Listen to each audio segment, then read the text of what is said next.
খবর 24 সাথে আপনাকে স্বাগত। নতুন নতুন খবর জানার জন্য আমাদের চ্যানেলে চোখ রাখুন। নমস্কার, খবর 24/7 আপনাদের স্বাগত। দর্শক, পশ্চিম ভারতে ফের পদ্মঝড়। বিপুল আসন জিতে মহারাষ্ট্র বিধানসভা দখল করেছে ভারতীয় জনতা পার্টি, শিবসেনা এবং এনসিপির মহাজুটি জোট। মারাঠা ভূমির বিদর্ভ এলাকায় এবার কমবে কৃষক আত্মহত্যা, বন্ধ হবে বালি মাফিয়াদের দাপাদাপি, নির্বাচন মিটতেই এ নিয়ে তুঙ্গে উঠেছে জল্পনা। ভারতের তথাকথিত ধনীর রাজ্য মহারাষ্ট্র, সেই রাজ্যের বিদর্ভ যেন প্রদীপের নিচে অন্ধকার। আর্থিকভাবে মারাঠা ভূমির অন্যান্য এলাকার চেয়ে অনেকটাই পিছিয়ে রয়েছে এই এলাকা।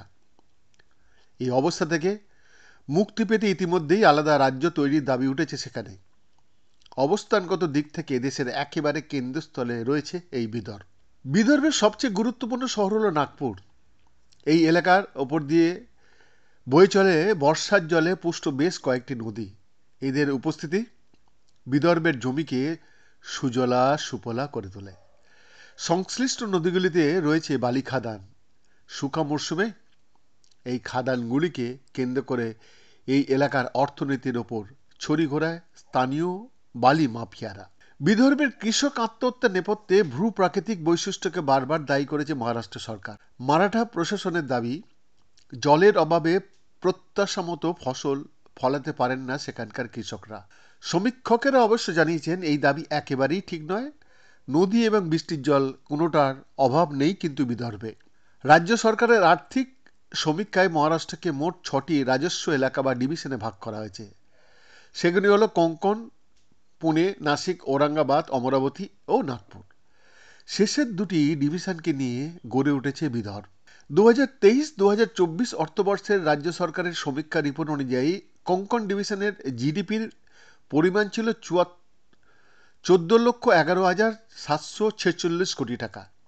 অন্যদিকে মাত্র 2 লক্ষ কোটির সামান্য বেশি ছিল অমরাবতীর বৃদ্ধির সূচক।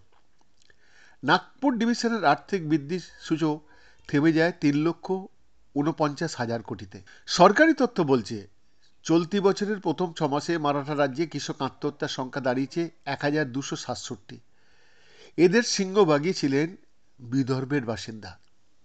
2021 সালে মহারাষ্ট্রে কৃষক আত্মহত্যার সংখ্যা ছিল 2,489। 2020 সালে 2,547 জন কৃষক আত্মঘাতী হয়েছিলেন। তবে গত 4 বছরে কোঙ্কণ এলাকায় কোনো কৃষক আত্মহত্যা করেননি। বৈদ্যনাথ দাসের রিপোর্ট, খবর 24/7।